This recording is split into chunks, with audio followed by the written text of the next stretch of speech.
அலைக்கும் வரஹ்மத்துல்லாஹி வபரகாத்துஹு. இப்போ நாங்கள் படிக்க போகிற தலைப்பு தேசியவாதம் என்ற தலைப்பை பற்றி பார்க்க போகிறோம். தலைப்பு தேசியவாதம் என்ற தலைப்பை பற்றி பார்க்க போகிறோம். இதுக்கு நாங்கள் ஒரு பெரிய பகுதிகளை கொண்ட ஒரு தலைப்பு தான் இது. இருந்த போதிலும் நாங்கள் ஒரு எக்ஸாமுக்கு எவ்வளவு எழுத வேணும் என்பதற்கு அடிப்படையில் நாங்கள் சுருக்கமாக இந்த தலைப்புகள் அனைத்தையும் உள்ளடக்கியதாக நாங்கள் ஒரு சட்டம் ஒன்று உருவாக்கி அதுக்கு அனுமதி அளிக்க போகிறோம். அந்த வகை நாங்கள் முதலாவது சட்டத்துடைய முதலாவது பகுதி அறிமுகம், அதை கொடுப்போம். இரண்டாவது இந்த கருத்தியலுடைய பிரதான அடிப்படை அம்சங்கள் என்ன என்று சொல்லி நாங்கள் பார்க்க போகிறோம். மூன்றாவது இது தோற்றம், எப்போது தோற்றம் பெற்றது, அதோட வளர்ச்சி என்ன, அது அண்மை காலங்களுடைய போக்கு என்னன்னு சொல்லி சுருக்கமாக பார்க்க போகிறோம். அடுத்தது தேசியவாதம் உருவாகிய சந்தர்ப்பங்கள், என்னென்ன சந்தர்ப்பங்களில் தேசியவாதம் உருவாகி இருக்கிறது. அடுத்தது தேசியவாதத்துடைய வகைகள், தேசியவாதத்தின் வகைகள் எவைன்னு சொல்லி பார்க்க போகிறோம். அடுத்தது தேசியவாதம் கருத்தியலாகவும் சமூக இயக்கமாகவும் இரு பண்புகளின் அடிப்படையில் காணப்படுகிறது. அதில் ஒன்று அரசு தேசியவாதம், அடுத்து இனத்துவ தேசியவாதம், அதை பற்றி படிக்க போகிறோம். அடுத்தது இந்த தேசியவாதத்துடைய சாதகங்களும் பாதகம் என்ற தலைப்புடையும் நாங்கள் இன்னைக்கு இந்த தேசியவாதம் தொடர்பாக சுருக்கமாக நாங்கள் படிக்க போகிறோம். அந்த வகையில் முதலாவது படிக்க போகிறது அறிமுகம். அறிமுகத்தை எப்படி கொடுக்கணும்? அரசியல் கருத்தியல்களில் மிக பிரதானமான கருத்தியலாக தேசியவாதம் காணப்படுகிறது. இது ஒரு கருத்தியலாகவும் சமூக இயக்கமாகவும் காணப்படுகிறது என்று சொல்லி கொடுக்கணும். கொடுத்துட்டு நாங்கள் வரைவிலக்கணத்தை எழுதணும். எப்படி வரைவிலக்கணம் எழுதுற? அதுக்கு வரைவிலக்கணம் பாருங்க. ஒரு இனம், ஒரு மொழி, ஒரு சமயம், கலாச்சாரம், அரசியல் நாட்டம், பொருளாதார நலன் ஆகியவற்றை கொண்ட மக்களுடைய உள்ளத்தில் தோன்றுகின்ற ஒரு உணர்வு தான் தேசியவாதமாகும் என்று சொல்லி நாங்கள் வரைவிலக்கணத்தை கொடுக்கணும். அப்போ பொதுவான அறிமுகமும் சரி, வரைவிலக்கணமும் சரி. வரைவிலக்கணத்தை என்னன்னு சொல்றேன். ஒரு இனம், ஒரு மொழி, ஒரு கலாச்சாரம், அரசியல் நாட்டம், பொருளாதார நலன் ஆகியவற்றை கொண்ட மக்களின் உள்ளத்தில் தோன்றுகின்ற ஒரு உணர்வு தான் தேசியவாதமாகும் என்று சொல்லி நாங்கள் வரைவிலக்கணத்தை கொடுக்கணும். இந்த தேசியவாதம் தொடர்பாக பல அறிஞர்கள் நிறைய வரைவிலக்கணங்களை சொல்லிக்கிறாங்க. அதுல முக்கியமான வரைவிலக்கணம் கூறிய அறிஞர்கள்ல அதுல லீகோக் என்ற அறிஞர், சாண்டர்ஸ் என்ற அறிஞர், அதே போல கோன்ஸ் என்ற அறிஞர், இவர்கள் எல்லாம் இந்த தேசியவாதம் தொடர்பாக சிறப்பான வரைவிலக்கணங்களை முன்வைத்தவர்கள். அதில் சாண்டர்ஸ் என்ற ஒரு அறிஞர் கூறுகின்ற போது, மக்கள் மத்தியில் காணப்படுகின்ற தேசப்பற்றின் வெளிப்பாடு, மக்கள் மத்தியில் காணப்படுகின்ற தேசப்பற்றின் வெளிப்பாடு தேசியவாதமாகும் என்று சொல்லி அவர் சொல்லிக்கிறார். இது நல்ல ஒரு கருத்து. ஆகவே நாங்கள் தேசியவாதத்துக்கு பொதுவான அறிமுகம், ஒரு வரைவிலக்கணம், ஒரு அறிஞருடைய வரைவிலக்கணத்தையும் பார்த்திருக்கிறோம். அந்த வகையில அறிமுகத்தை முடிச்சாச்சு. அடுத்து நாங்கள் பார்க்க போறது கருத்தியல். இந்த தேசியவாதம் என்ற கருத்தியல் இரண்டு பிரதான அம்சங்களை கொண்டிருக்கிறது. அதுல ஒன்று சுய நிர்ணயம், அடுத்தது தேசிய அடையாளம் என்ற இரண்டு பிரதான அம்சங்களின் அடிப்படையிலேயே இந்த தேசியவாதம் என்ற கருத்தியல் கட்டி எழுப்பப்பட்டுள்ளது. ஒன்று சுய நிர்ணயம், இரண்டாவது தேசிய அடையாளம். அப்ப அந்த ரெண்டு பாயிண்ட்ஸையும் நாங்க ரெண்டாவது பாயிண்ட்ஸ்ல கொடுக்கணும். மூன்றாவது பார்க்க போறோம் தோற்றம்.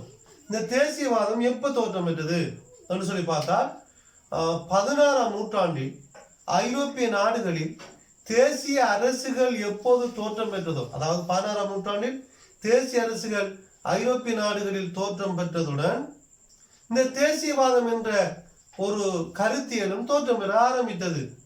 இது 1789ஆம் ஆண்டு பிரான்சிய புரட்சியில் இது வளர்ச்சி அடைந்ததோடு அது அந்த தேசியவாதமானது நெப்போலியனுடைய படையெடுப்பு பிரான்சில் இருந்து இத்தாலி வரைக்கும் பரவியதுடன், இத்தாலியில் பரவியதால் அங்கும் என்று சொன்ன தேசியவாதம் என்ற உணர்வு தோற்றம் பெற ஆரம்பித்தது. இந்த தேசியவாதம் என்ற கருத்தை பிரதானமாக பயன்படுத்தியவராக மதகுருவான ஒகஸ்டின் பருவல் காணப்படுகிறார் என்று சொல்லி அதில் கொடுக்கணும். அத்தோடு நான் சொல்லணும், இது 19ஆம் 20ஆம் நூற்றாண்டில் மிக பிரதானமான கருத்தியலாக அரசியலில் இடம் பிடித்து கொண்டது என்று சொல்கிறாங்க. இரண்டாவது தோற்றம் தொடர்பாக சொல்லணும். 16ஆம் நூற்றாண்டுல தேசிய அரசுகள் தோற்றம் பெற்றது, அதை சொல்லணும். அதே போல இந்த கருத்தியல் 1789 பிரான்சிய புரட்சியோட பரவல் அடைகிறதுன்னு சொல்லணும். அது இத்தாலியில் நெப்போலியன் படையெடுப்பை மேற்கொண்ட போது மேலும் அந்த தேசியவாதம் என்ற கருத்தியல் வலுப்பெற்றதுன்னு சொல்லணும். அத்தோடு அந்த இது தொடர்பாக கருத்தை முன்வைத்த மதகுரு ஒகஸ்டின் பருவல் என்பவர் சொல்லிக் கொடுக்கணும். அது 19ஆம் 20ஆம் நூற்றாண்டில் அரசறிவியல் பாடப்பரப்பில் மிக பிரதானமான ஒரு கருத்தியலாக இடம்பெற்றது என்று சொல்லினாங்க. இந்த பாயிண்ட்ஸை கொடுக்கணும். அப்ப 3 பாயிண்ட்ஸ் பார்த்தாச்சு. 1 அறிமுகம் பார்த்தாச்சு, 2 கருத்தியல் பிரதான அடிப்படை அம்சங்கள் பார்த்தாச்சு, 3வது அதனுடைய தோற்றம் தொடர்பாக பார்த்தாச்சு. இப்ப அடுத்து நாங்க பார்க்க போறது தேசியவாதம் உருவாகிய சந்தர்ப்பங்கள். தேசியவாதம் என்பது தேசத்தின் மீது ஒருவர் கொண்டிருக்கிற பற்றின் காரணமாக அவனோட உள்ளத்தில் தோன்றுகின்ற ஒரு உணர்வு தான் தேசியவாதமாகும். இந்த தேசியவாதம் என்ன சந்தர்ப்பங்களில் உருவாகியது என்று சொல்லி பார்த்தால், முதலாவது ஒரு தேசம் தன்னுடைய பாதுகாப்பை உறுதிப்படுத்த வேண்டிய நிர்பந்தம் உருவாகின்ற போது அங்கு தேசியவாதம் உருவாகும். தேசியவாதம் என்ன சுருக்கமாக சொல்ல போனா, நாட்டின் மீது கொண்ட பற்று காரணமாக அவன் உள்ளத்தில் வெளிப்படுகின்ற ஒரு உணர்வு தான் தேசியவாதம். அவன் தேசியவாதம் எதனால் உருவாகிறது? ஒன்று, பாதுகாப்பை, ஒரு தேசம் தனது பாதுகாப்பை உறுதிப்படுத்த வேண்டும் என்று நினைக்கின்ற போது அங்கு தேசியவாதம் உருவாகும். 2வது, ஒரு தேசமானது ஏனைய தேசங்களால் அடக்கி ஒடுக்கப்படுகின்ற போது அங்கு தேசியவாதம் உருவாகும். தேசத்தின் மீது பற்று உருவாகும். அதே போல காலனித்துவத்துக்கு உட்படுகின்ற போது, அப்படி என்றால் பல்வேறு நாடுகள் தமது நாட்டை ஆக்கிரமிக்கின்ற போது, உதாரணமாக போர்த்துகேயர், ஒல்லாந்தர், பிரித்தானிய நம்ம நாட்டை ஆக்கிரமித்தார்கள்.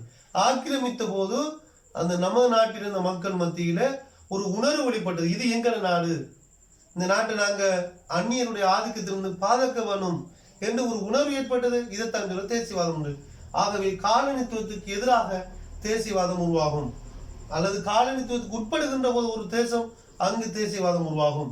அடுத்தது, ஒரு நாட்டின் மீது ஏனைய தேசங்கள் சுரண்டல், அதே போல அடக்குமுறைகள், அழுத்தங்களை பிரயோகிக்கின்ற போது அந்த நாட்டில் வாழுகின்ற மக்கள் மத்தியில் தேசியவாதம், அது தேசிய உணர்வு வலுப்பெற காரணமாகும். ஆகவே தேசியவாதம் உருவாகும் சந்தர்ப்பங்கள்: 1, தேசம் தமது பாதுகாப்பை உறுதிப்படுத்த நினைக்கின்ற போது அங்கு தேசியவாதம் உருவாகும். 2வது, தேசம் ஒன்று அடக்கி ஒடுக்கப்படுகின்ற போது அங்கு தேசியவாதம் உருவாகும். அல்லது ஒரு தேசத்தின் மீது ஒரு தேசம் காலனித்துவத்துக்கு உட்படுகின்ற போது அங்கு தேசியவாதம் உருவாகும். அதே போல ஒரு நாட்டில் சுரண்டல், அடக்குமுறைகள் மேலோங்கி காணப்படுகின்ற போது அங்கு தேசியவாதம் உருவாகும்.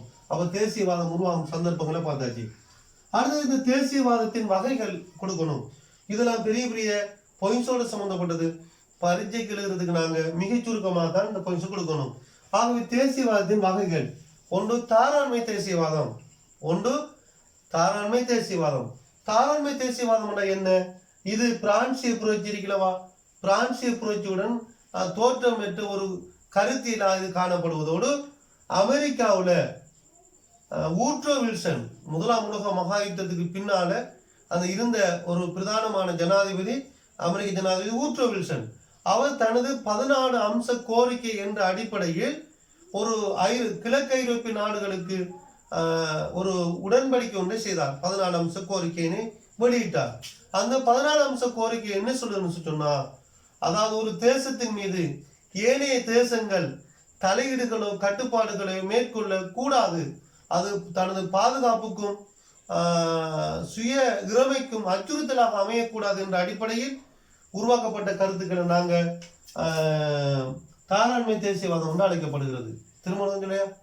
தாராண்மை தேசியவாதம் சொன்னா இந்த பிரான்சிய புரட்சியுடன் வலுப்பெற்ற ஒரு கருத்தியலாகும். இது முதலாம் உலக மகா யுத்த காலப்பகுதியில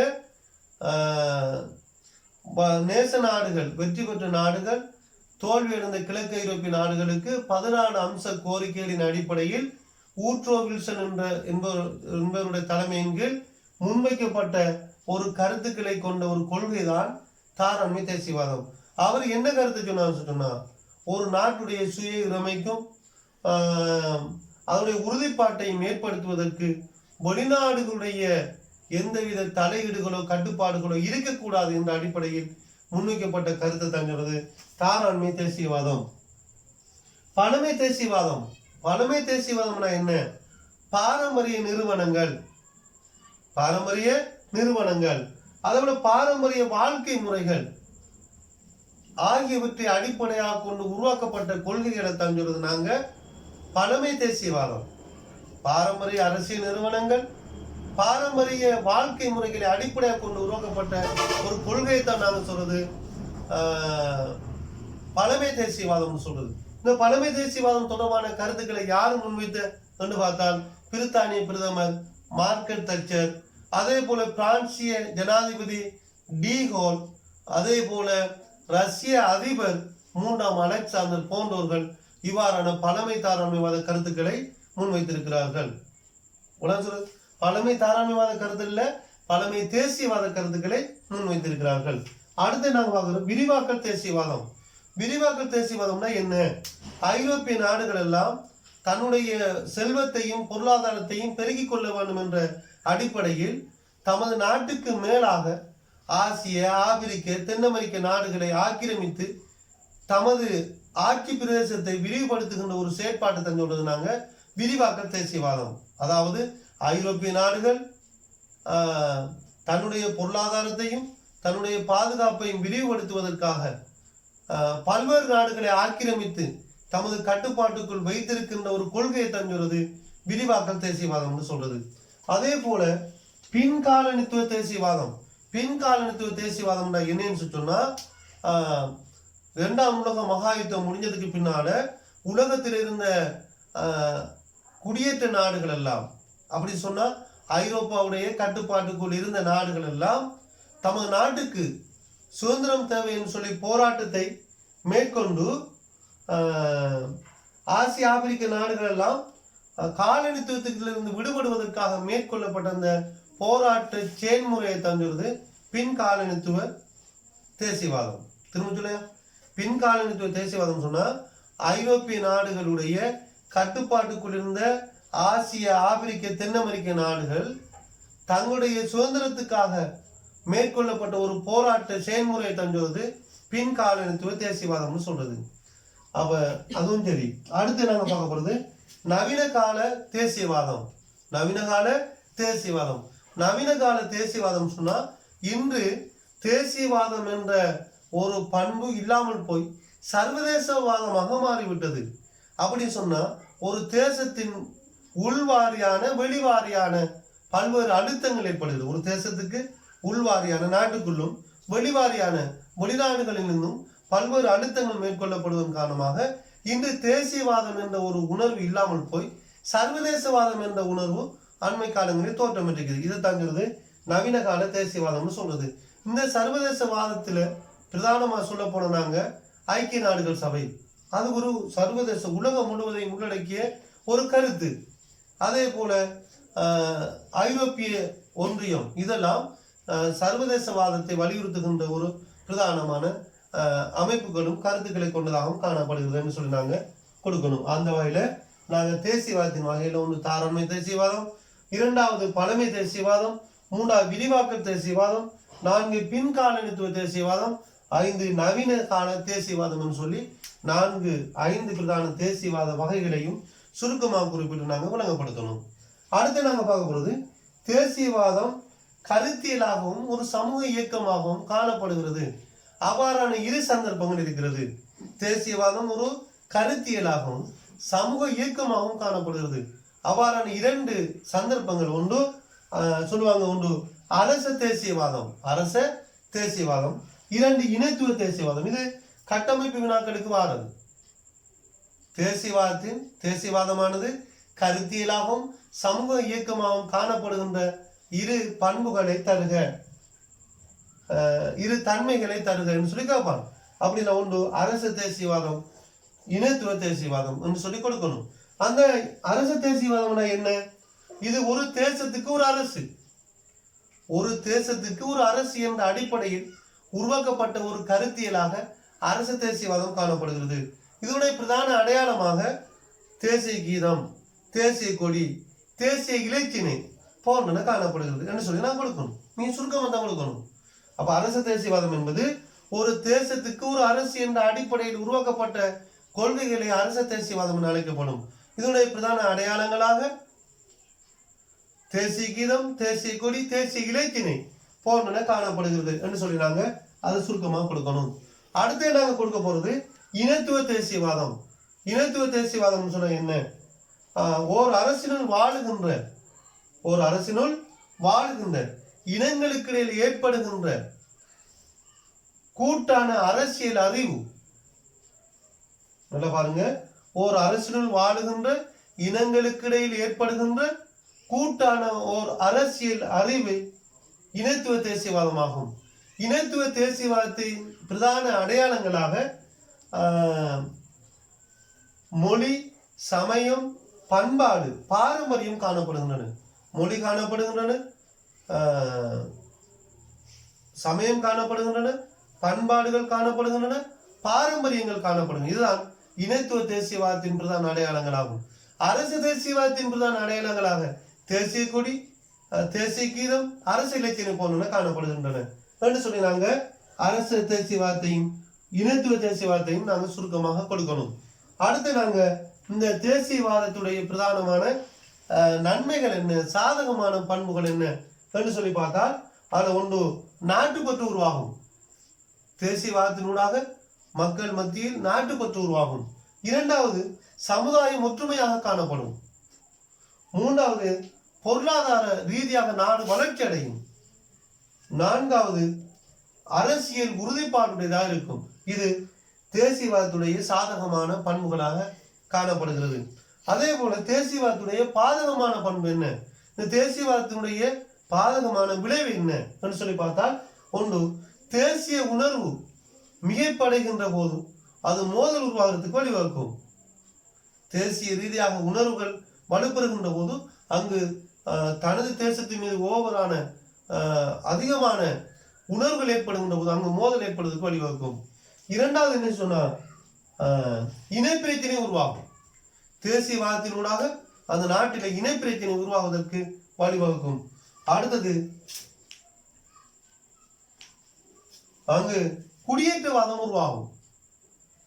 தேசியவாதம் வளர்ச்சி அடைகின்ற போது, உதாரணமாக இரண்டாம் உலக மகாயுத்தம் ஏற்படுவதற்கான காரணங்கள் ஒன்று, அங்கிருந்த ஹிட்லர் தனது நாட்டையும் தனது இனத்தையும் மேன்மையாக கருதுகின்ற வகையில் தேசியவாத உணர்வை வலுப்படுத்தினார், இன உணர்வை வலுப்படுத்தினார்.